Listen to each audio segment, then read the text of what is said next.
Okay, so a quick look at the today's action, and then we're going to talk about Elliott Wave and fibs and the combination of the two, which led me to one sort of scalp earlier on today. But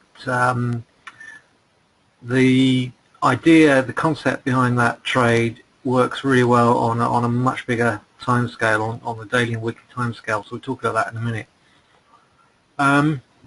Okay. So a couple of things I've noticed. If you're a day trader, and again this can scale up to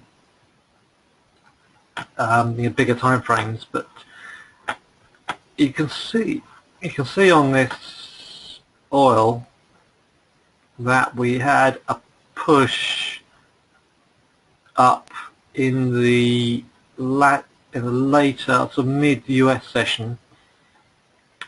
Just wondered if any one of you could tell me why that was a good buy in the mid-US session.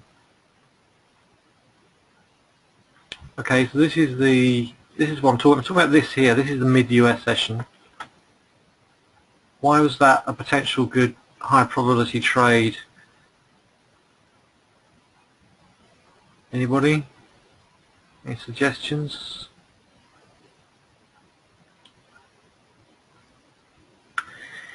Yeah, it's. But what I was really getting at, the reason why I took it is because it was this was a London session breakout. So Europe opens at 7, because the UK is unofficially not in Europe, but don't tell David Cameron. That's the first arrow is the European Open, the second arrow is the London Open, and this is the US Open up here, those highs. So what tends to happen is, and I'll talk about how this can scale up on a bigger time frame in a minute. What tends to happen is if the market is sitting high, a market like oil, which is a momentum market, then the Americans are like everybody else. The Americans want a good price. So when that market opens, if they're not happy with that high price, they will literally wait until, quite often they'll wait until the previous session lows. So it's a bullish move. The Americans have come to the market and said, I'm not paying that, too high a price. So it drifts down, they overshoot the London support and then buy it into the mid-range. If you scale that up, this could be a daily chart. You've got a good example of a daily chart like that is this one here. I'll just move this over.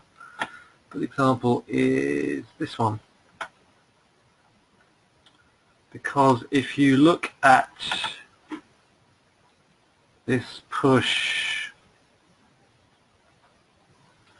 up here,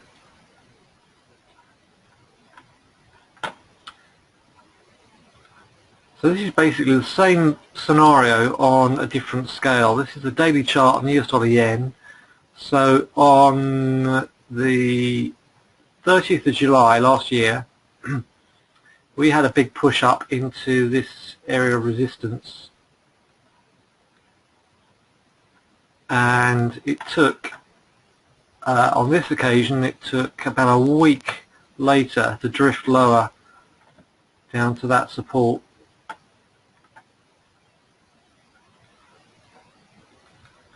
It overshot it, just as the US market overshot the London oil support level, and then they pushed higher and you start to move to the upside. We're going to talk about Elliott Wave in some detail, so let me just introduce Elliott Wave here. You've got wave 1, wave 2, wave 3. So these areas here are buying opportunities. This area here is a buying opportunity. This area here, buying opportunity. And then So Elliott wave basically says you get an initial blast, initial impulse wave, then you get the pullback, and you get the second impulse wave and the pullback, and then the third impulse wave, and then you get the ABC correction. So that's A, B, C wave correction, and D wave is generally one of the most powerful waves. And if you can include the whole of that move in a D wave. Let me get rid of this fibs. So that's how Elliott wave works. If you combine that with Fibonacci and you throw a fib level on these main three waves here,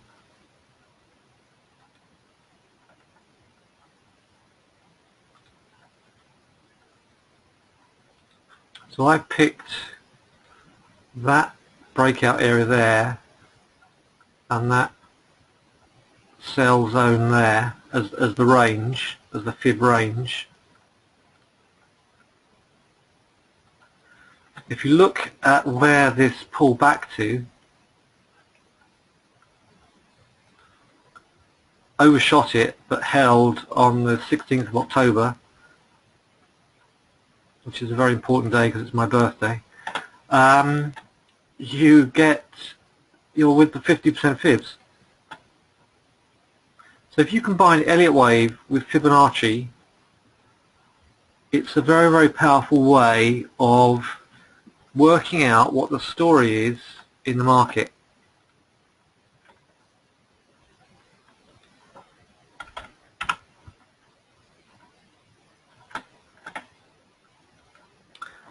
Okay, and when it breaks up to the 161 extension up here on the 6th of November, pulls back, by which time it's so strong it just pulls back to the trend line and just keeps going. This is a good example of RSI where you have to say to yourself there's no such thing as overbought or oversold. Okay, this RSI can stay this side of the high 70 mark for as long as it likes, and you can see this US yen was so strong. We only spent October 5th to October 30th, so we basically spent October under this 70 line, this high red line. Otherwise we spent from August, all of August, September and October, November and early December above that line. I'm just going to really sort of try and reinforce this by doing quite a few examples of this, because this is so important. As traders, we need to be able to read the daily chart. We need to be able to predict. Our job is to predict, and if you achieve the skill of prediction, that's extremely powerful, and that will set your trading up for the rest of your professional trading career. Okay, another example is this one. This pound Aussie has been a phenomenal chart, absolutely phenomenal chart. It's incredibly frustrating because I was watching it all last week. I bought it up here thinking that 55 EMA would hold, and it didn't. We had a history of holding at 192. These are only tiny stop outs, intraday stop outs, so it doesn't matter. But this is now, that's an incredible chart. So I just got, it's UK inflation tomorrow, so I'm hoping we get really probably even a deflationary figure of less than zero, because that should, well, it could hammer this one right back down to a breakout area.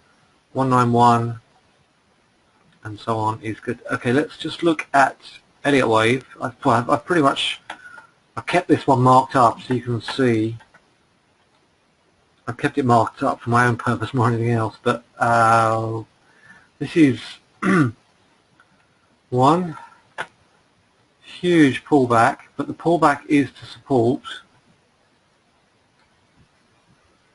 So what Elliott Wave doesn't say, Elliott Wave doesn't specify how long the pullback takes. It just specifies that, you know, if you've got an impulsive wave, and ideally it would pull back to about the lower side of the main fib zone. We'll talk about that again later on. So you got wave 1, wave 2, wave 3, wave 4,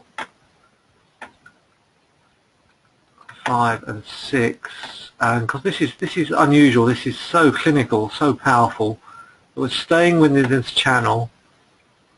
And one of the key things that's triggered this off is the trend line, but the big number 190 is on Friday it stopped 35 points. It stopped 190 plus 35, so 35 points above the big number. And big numbers matter a lot, because this one here,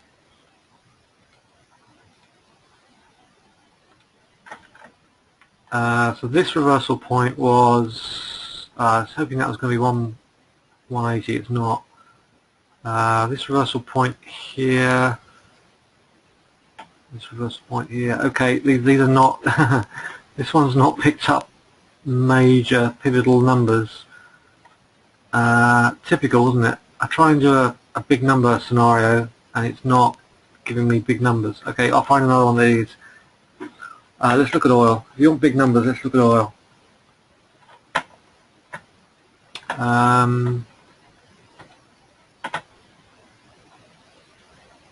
42.50. This turned around at 42.45. So 42.50 to me is a big number. In that it's three quarters. It's a quarter between 40 and 50. And the number we are reversing up against at the moment is 54. We've hit 54 3 times. 54 is a major number at the lows in December, and now it's proven to be 54 is a major firewall line at Feb 3, mid-Feb, and 7th of April last week. All right, let's do let's do an Elliott wave on oil, and again I'll delete all this for a moment. Let's look at the reversal for oil, because Elliott waves are great for reversals.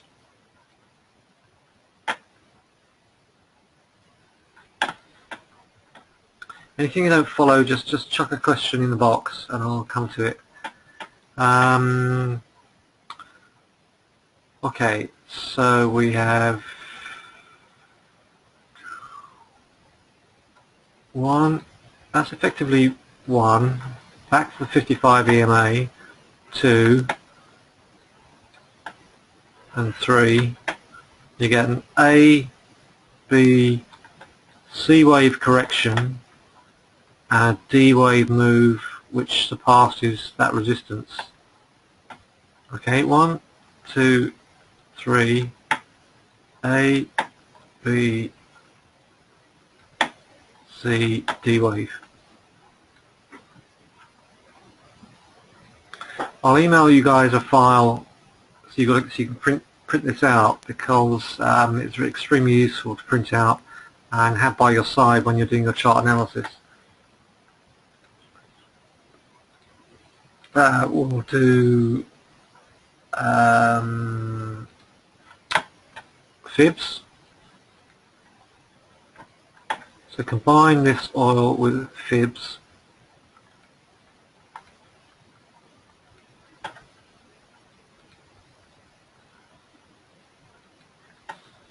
and you've got, look how the reversal is right up there on the top of this zone.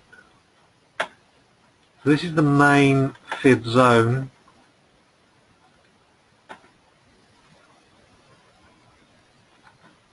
And you can see how, so if you haven't got your fibs set like this, I would suggest you might want to do that. So this is the fib range from that high there to that low there.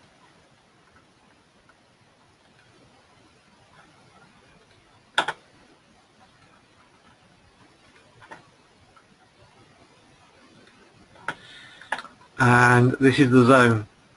So we've had, so to combine fibs and the Elliott wave, we've got, we had the 3 waves up,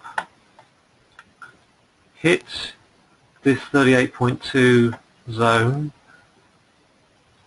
undershot, also overshot the 50 and the 55 and the 200 on a daily.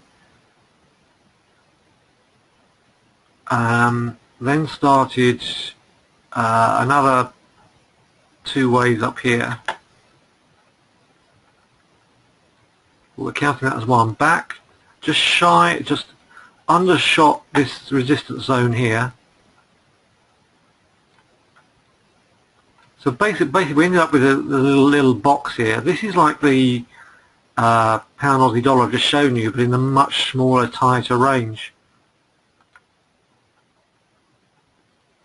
Held the 50 and the 200, pushed back to the fib zone, held the 55, then finally topped out at the top of this zone. So how can you use that? How can you apply that? Well, if you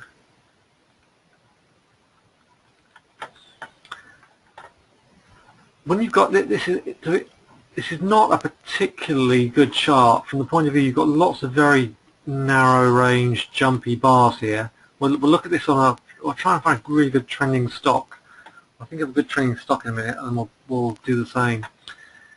But I mean, if you've got, this is where also a combination of candle knowledge on candlesticks works. That bar up there I would class as a spinning top. In other words, you know, it's at the end of a run, RSI is high, and the buyers and sellers sort of cancel themselves out. So as far as the market's concerned, the only way that market is, well, the most likely way that market is going to get volume is to create a is to give it direction. And the path of least resistance, once your high RSI is, as I'm sure you know only too well, is down. It pulls down to support, pulls back to a key area, and then pulls back again. Okay, so if you're looking for, you know, if you're really trying to get your head around the path of least resistance and the actual story, you know, what the charts are actually telling you, then this is a good tool to apply. I'm here from March 12 to March 21st. This is pretty much no man's land. It's a cluster, it's a box which is making life very difficult. The only thing, what I would do is, again, resort to fibs. Absolutely resort to fibs. The key thing that I'd like you to remember, take away from this evening, if nothing else, is that fibs will help you unlock the code of trading. Fibs will help you unlock the code of the price action that these markets are presenting you. If I strip this right the way back, and we'll come back to this journey that the oil made in a minute, if you're just looking at this area here, and you're wanting to find out, you're wanting to say to yourself, right, okay, perhaps you traded oil at the bottom, you bought oil off of that support, and you've taken profits up here, and now you're looking for the story, you're looking for the next level, next move in the oil. If you then fib that, I'll have to remove that because I can't see where the top is. Right, okay. if you fib that from the top to the bottom, you can see that what we've actually done here is we've come down to the 50% on the 12th, struggled with the moving averages for the following 2-3 days, and then closed above the 50% here on the 18th. So you've got a nice trending chart up to that point, and then at this point you've got a highly likely probability that that is going to work there. If you took that move above the 50% there, depending on how you managed it, you'd probably get stopped out because it just overshoots that low.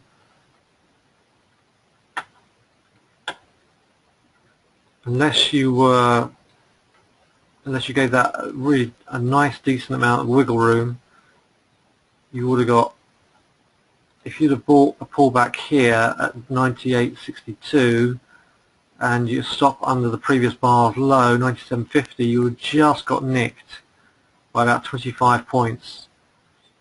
But if you were very, very patient and could see that 50% move on the 18th and you held out 2 days later, which is common in the swing trade, you held out for 98.10, say, with a stop under there at 97.26, then you'd be in for a repeat, a retest of that resistance.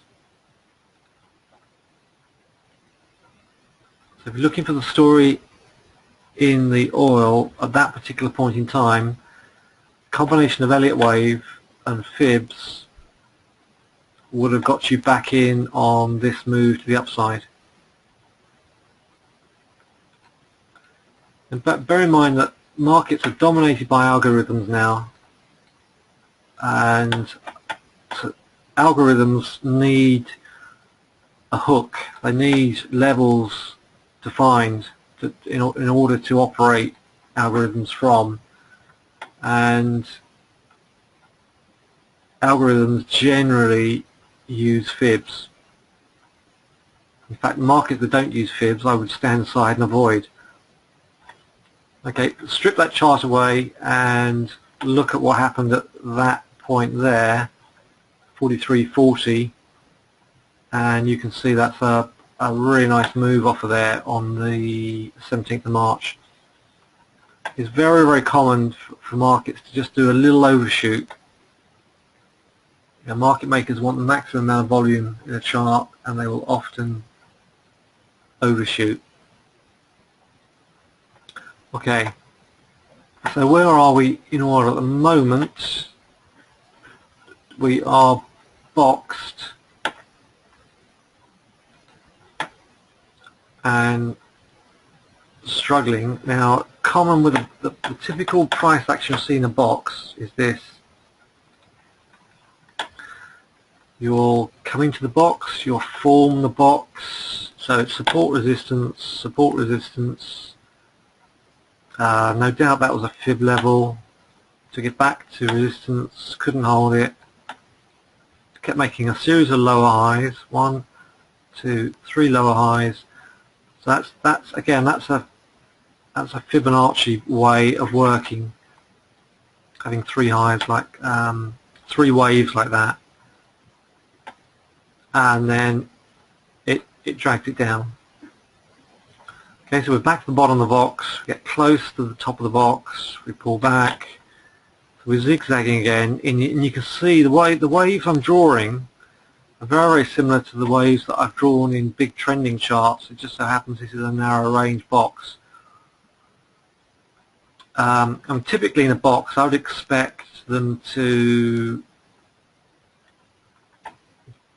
test the halfway mark quite a few times.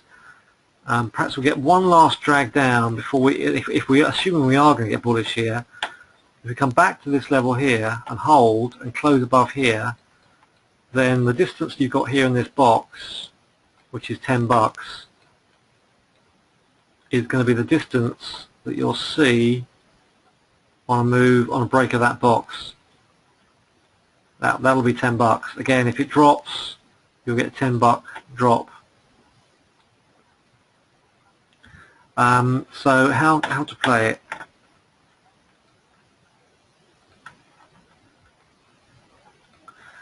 Like I said, on Friday, there's a hammer here. Let me enlarge this.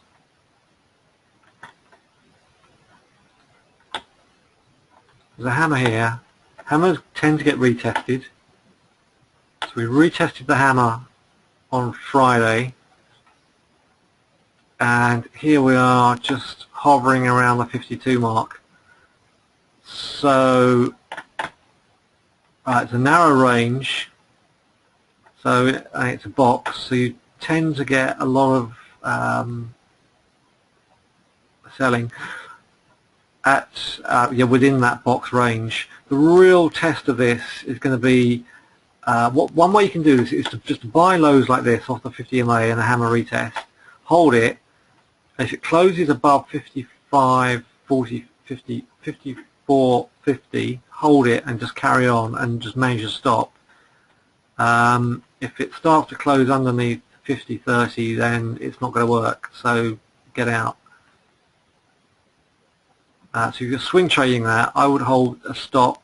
Ideally, you need to come back under 47.32, but 2 bars back, which is adequate, normally adequate, and a good rule, you'd have your stop at about 49.80,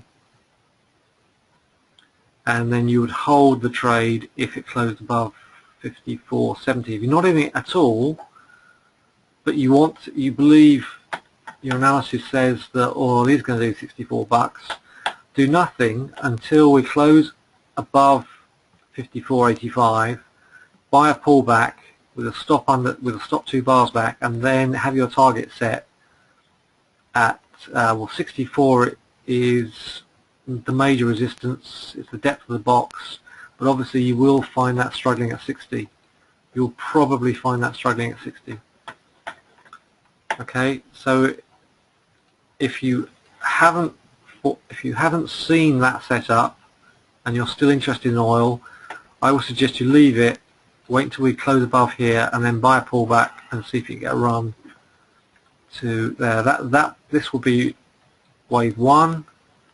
It looks like we've had wave 2, and this is potentially wave 3, although it's very unimpressive at the moment, very low volume and struggling at the moment. Okay, so far we've talked about Elliott wave, fibs, boxes, and round numbers.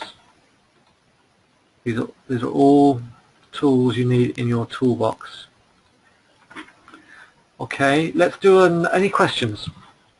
Let me have a sip of drink while I'm wait to see if you've got any questions.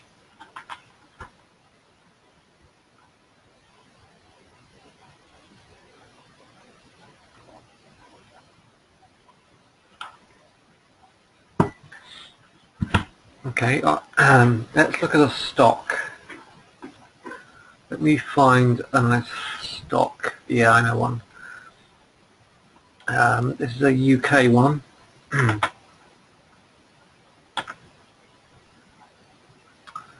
Where are you? Where are you?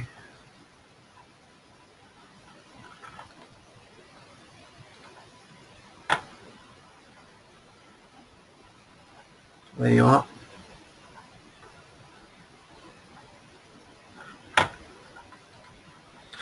Okay, and back in 2013, summer 2013, I was going on about this practically every video or every other video for quite a while, because I thought that was a fantastic chart pattern. And let's analyze it and see how you could have traded it. B, A is how you could have predicted the move. B is how you could have traded it. So let's have a look at. We had 3 waves here. I won't even bother to draw them out because you can recognise them. 50 EMA worked, 55 EMA worked here, and we fall back, we start to get quite an erratic chart pattern here, and if you bracket that chart, that could be earnings. Let me see the date. That's quite likely earnings. If you bracket that bar and leave it, you'll see it struggles at the top 2/3 of the bar and then drops back out down to support. But I've started calling this, so this chart here this pattern here isn't very erratic. You've got gaps, you've got big bars, small bars. So this is quite erratic here. I was not interested in this chart here. And although I've just described those Elliott waves there, I didn't trade that. What I did trade was here, when we in summer 2013. So sell in May and go away. It peaks at 22nd of May. Anybody who's traded this is more than likely just there's a reversal bar up there, just buried it, just got out. It gaps down, travels all, and then in June, July and October it starts to bottom out, so you have one wave, two wave, again erratic, unclear, some narrow range bars, some big bars, but it's obviously trying to make a move. Now this is a relatively small UK stock. Same applies to Aussie stocks, US stocks, you name it. But this is, to me, this is institutional buying. This is not a good example of Elliott wave, really, by the way. So that takes a long time. It takes February 14 to get going. It gaps up. If it gaps, you bracket the trade, see which way it goes, and then trade it. I have to find a better example. This is not a good example. But basically, I was buying these lows, small positions. I don't take a full size position on a smaller stock. It was playing with the number 80. At the highs here, it was playing with the number 90, so it was boxed.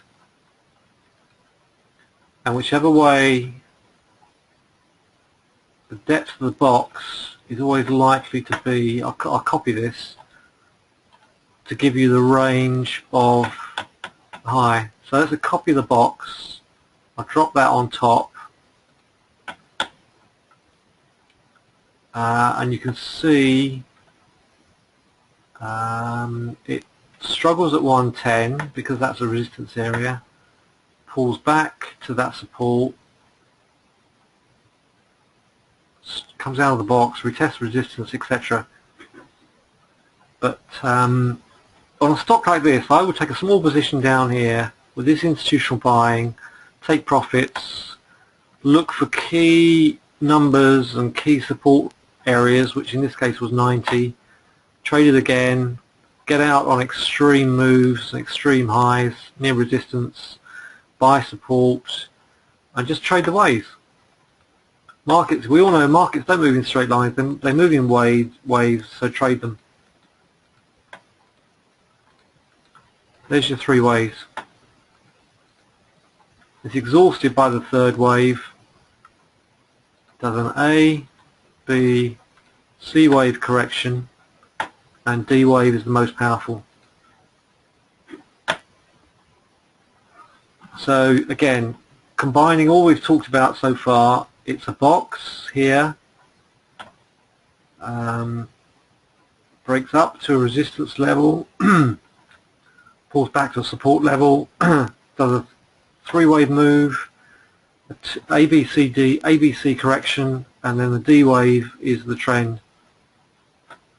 Now that was actually a little bit difficult. Being a small stock, it wasn't as well trending as the bigger US stocks, the bigger UK stocks. But so let's pick an obvious one. I'll pick an obvious US one, and then we'll pick an obvious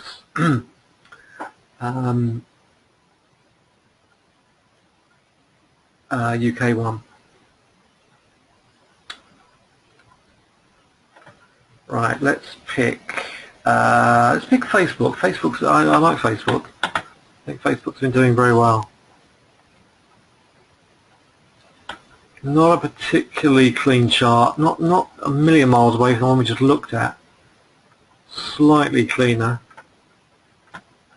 You can see how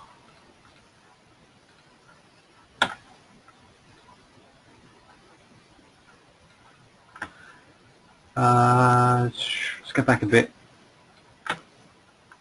3 waves. 1, 2, 3. A.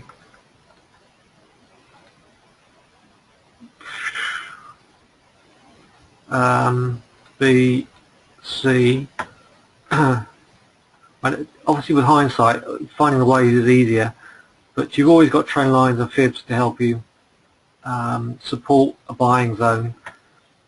3 waves, A, B, C correction, there's the D wave.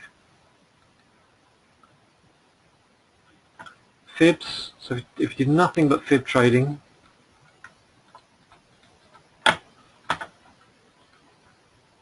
let's fib this first big move here. The pullback here on 26 November 2013 is 50%. Tops out, pulls back to 76.4%. Tops out at 161 extension.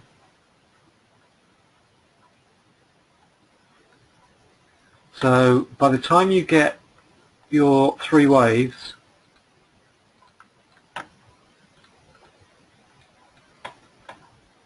you've topped out at 161 extension. So combine fibs with Elliott and you end up with a very, very powerful method of predicting the markets.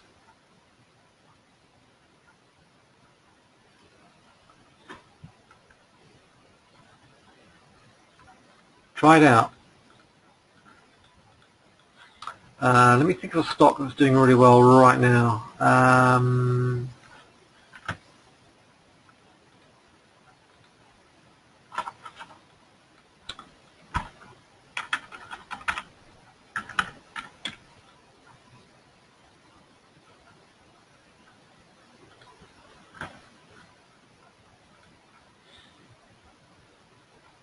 There we go.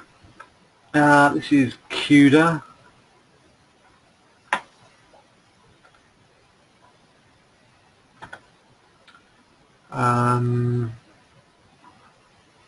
We'll just look at the most recent price action.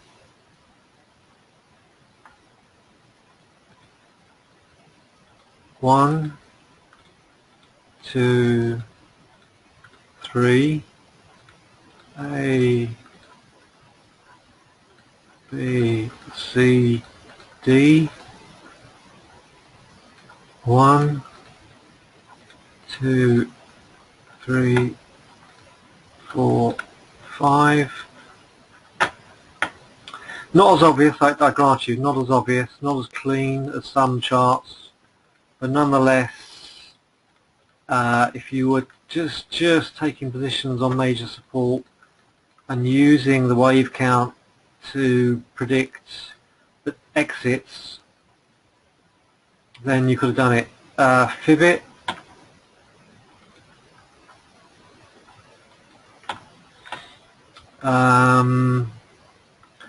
This point here, bear in mind you've just fibbed it from, you've got all this price action noted.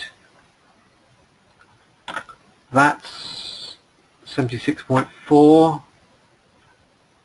That's the 2 EMA combined with the close to the 61.8.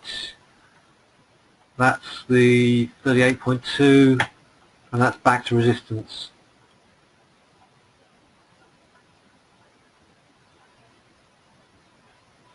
Okay.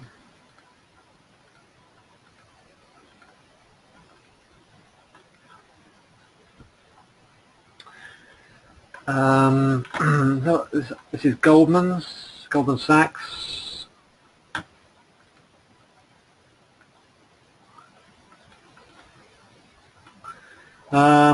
Pretty much a box play. I've boxed it from that high to that low.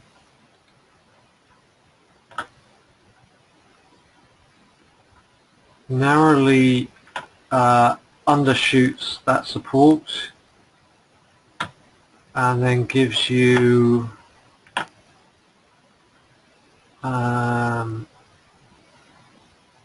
from this 200 EMA you've got 1, 2,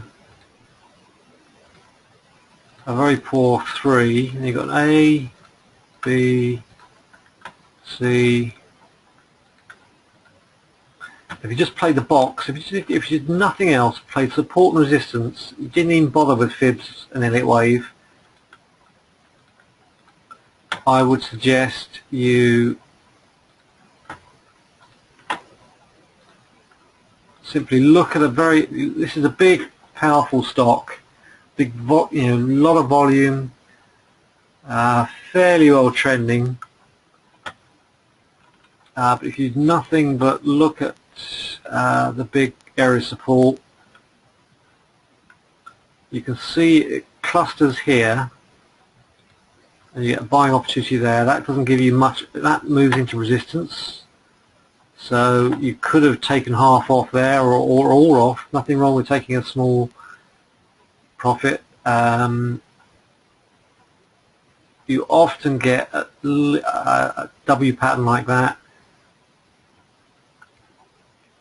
We start to hold here, we drop back, we start to hold. You could have bought a mid-price. You don't know you're going to get 4 days of price action there. You don't know that.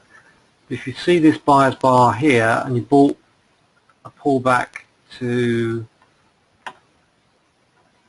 here, and you held your stop under this low, you'd be buying at 174.40. You'd have your stop at 172.05, so it's a relatively close stop.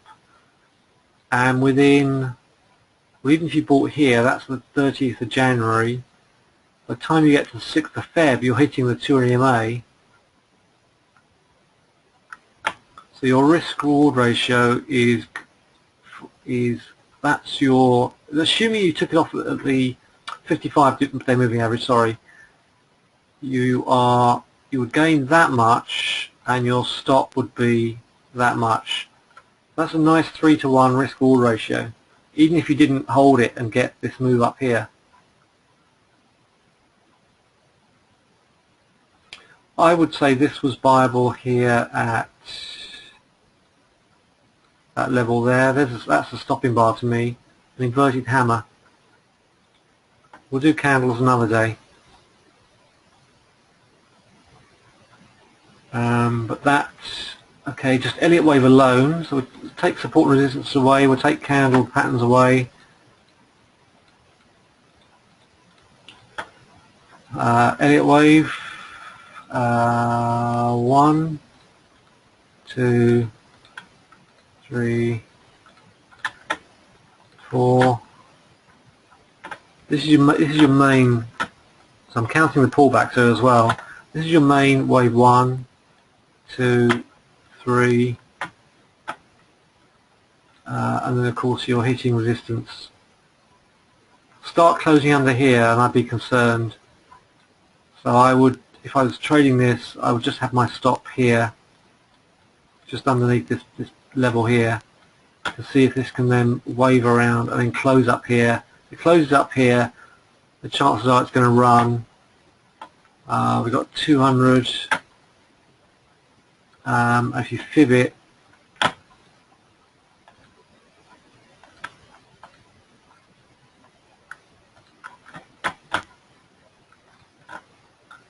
take all that away. So you could use support and resistance, you could use candle patterns, you could use a combination of the two. If you fib it, you've got, I'll go right back to this area here on October 16 last year. You are finding a lot of selling pressure at 76.4. This got bought at 50% on the 26th. And we're just at the moment in no man's land with an hour of trading to go. Right, I've talked an awful lot. I've talked for nearly 50 minutes.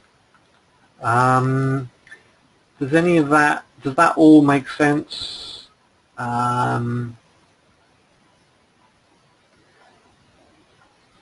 Any confusion? If you really want to simplify your trading, while you're thinking of any questions, I'll just sum up. If you want to simplify your trading, then support and resistance. Markets move sideways 85% of the time. So if you find an instrument, whether it's Forex or a stock or whatever, that's got resistance area here, then it breaks up and holds it, then buy. Basic support and resistance. Holding pattern here. So strong it can't even come and test support, and then you get a run. You're very quiet, there's no questions coming through, so I've either totally sent you to sleep or you're masters of Elliott Wave and fibs.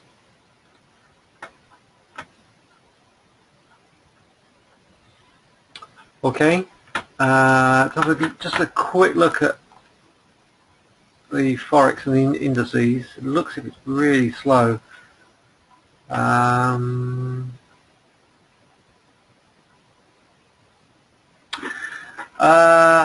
Why is the market determined by algorithms? Because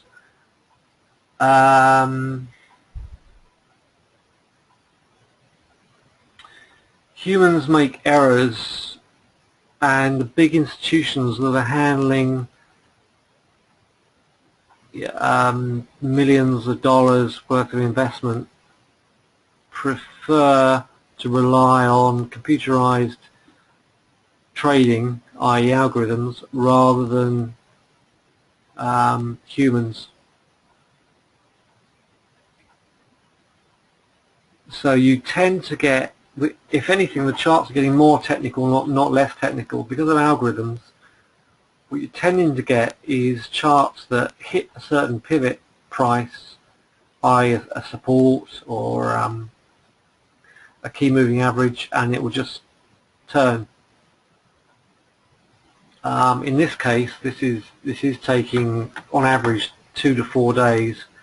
When it's hitting pivots and taking 2 to 4 days to move, but there again, it is a very big stock. But that's why algorithms are dominating the markets, which is why you need to be really hot on your analysis. So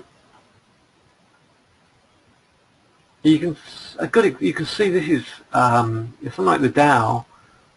You can see the algorithms kicking on this because you've got very big clean bars. You haven't got once the markets are open, you're tending to get very sweeping moves rather than traditionally. I would expect where that's moved, where this one blue bar here, I'd expect that to have taken maybe double the time, 2 to 3 times the time to do that. But because we've got so many algorithms in the market now, that's the Dow that's opened on the 6th of April, pushed up into the 200 EMA. The next hour, it's hardly pulled back, very shallow pullback.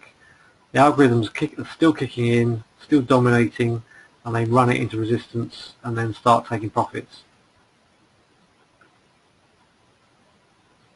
So we need to, you can take advantage of this increase in algorithms just by making sure your analysis is really up to speed.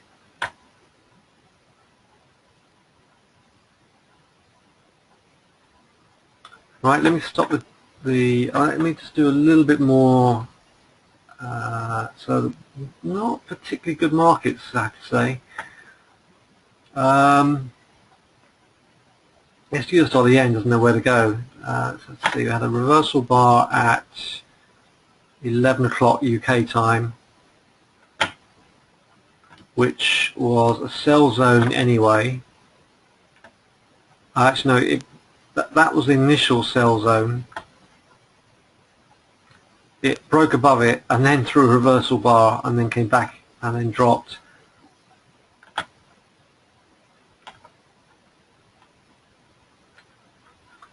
And then we had another reversal bar here at 5 o'clock UK time. So that's not a happy trade, not a happy instrument, US dollar yen at the moment.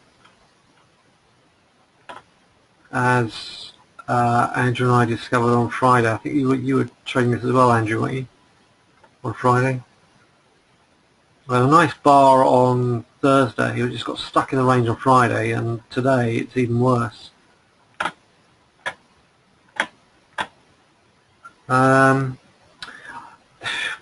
So as far as my preparation for tomorrow is concerned, I'm going to have to leave that one aside. US dollar CAD, that's stuck in a chart pattern. You can see on this 1 hour chart, nice move into that 2 in EMA. It's closing narrowly higher, but it's struggling. Got a reversal bar up there, which saw the initial sell over a few days. We've tested that over the last 2 trading days and failed so far, so that's a chart to be ignored at the moment as well, I would suggest. We've got UK inflation tomorrow, and the pound is potentially turning around. If we can, that's a major support area. We've got a we've opened closed above a decent support area, so we stand a chance of reversing here. If we pull back into 146 and hold tomorrow, then I will buy. Or even if as long as we don't drop under 145.60, I will be looking to pick up a low on that one to see if we can at least push back to towards 150.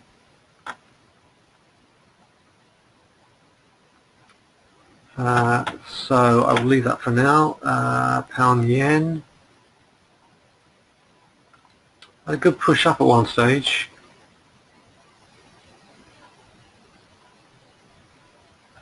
On the daily, very similar to the pound US. We've got a lot of history down here at 154.45, so that's got close above 176.50 tomorrow, and that stands a chance of retesting 180. Tomorrow, more than likely stand aside until we get the inflation data out, because of even Forex can gap now. Traditionally, you wouldn't expect Forex chart to gap, but increasingly there is an increasing chance of that. Okay, this is one of the biggest Forex moves of the day, so that I would love to see that back at 150. So I'm going to have to stand aside now and wait, at the very least, wait for a decent pullback on that one. And let's hope it doesn't charge off, because I have been watching that with great patience. Euro US.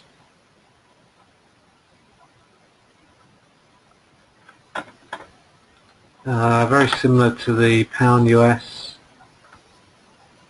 Notice on the fibs on this one, from that high on Feb 2nd to the low on March 13, that we moved to the top of the fib zone, tested the daily 55, and then spent a week dropping. So at the moment we're sideways. And Aussie US, the expectation is still for a rate drop in this one. They've still got, I think they must have the high, you Aussies must have the highest, yeah, you've got the highest interest rate. I know New Zealand have got a slightly higher, haven't they? You're 2.25, I think New Zealand is 2.5.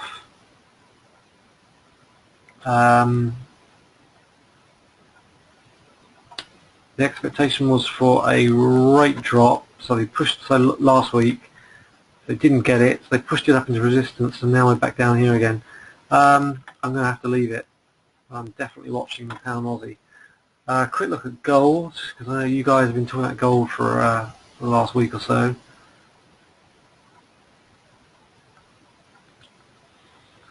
I suggested the path of least resistance for gold was down, and that's so far what we've got today, but we're still hugging 1,200 bucks.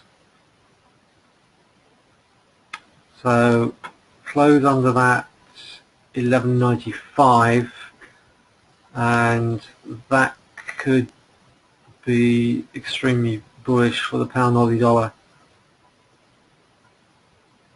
In the meantime, that's in no man's land. I will be quite keen on a retest of that star up there at 12.15. Quick look at how the oil pits are now shut. So let's have a look at oil. 52. Feeble. So that needs, I think that needs a retest of one of these lower levels. Might even dip under 50, we'll see. Okay, so not getting any clarity from today's trading really. Apart from that huge move in the pound pair is looking very interesting. The pound Aussies have that huge move, and the pound US, pound yen that look as if they're holding major support. As a swing trader, I would bid. I would put an order out for 175.50 with a stop under 175 to see if. But you just got to be wary. It's got to be a very small lot, almost like what I call a marker lot. In other words, money you're not bothered about, money you're prepared to lose if this rotates back to the downtrend. But in the meantime, if it works, you can get a stop to break even and then buy another pullback. Safer way to play it is to do nothing and see where we close tomorrow, and then take a position. But that's definitely looking, it's got to go somewhere.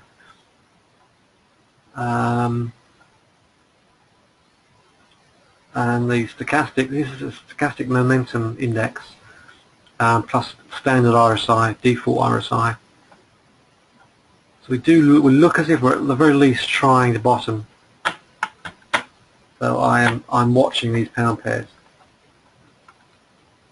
All right, I've been talking a long time, talking for an hour now, so I think you guys need a rest from my voice.